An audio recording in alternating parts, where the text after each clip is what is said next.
I'm going to link to the video that God Comedy did because I am just too busy to drag his videos through a questionable downloader into Vivaldi when I could just take care of this idiocy here and be done with it. The comedy in your name is doing a lot of heavy lifting, by the way.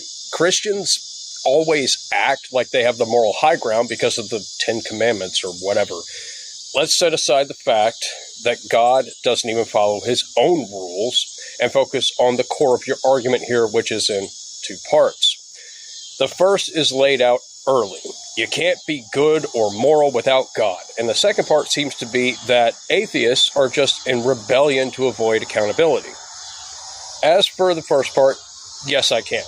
I've done so for more than 40 years. See, humans are a social species, and we have this thing called empathy.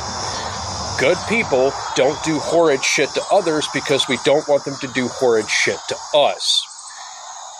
We recognize that if we piss off our community, we will suffer consequences, and most of us don't have to even process that thought because we know what the response will be.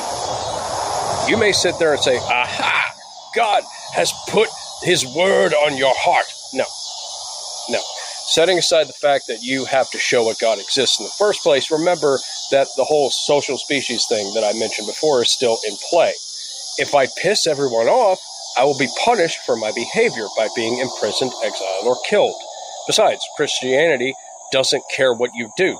The reward of heaven is predicated on one thing: whether or not you believe, which brings me to the second part of your stupid argument, implying that we know God exists and are actively rebelling.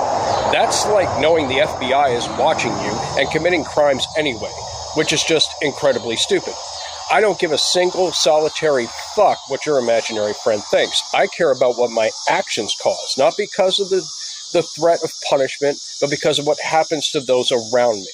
The judge, as you put it, is not unfair. The criteria is unfair. You can be the person that cures cancer, solves homelessness, and resolves global warming, saving millions of lives. But if you don't believe, you go straight to hell.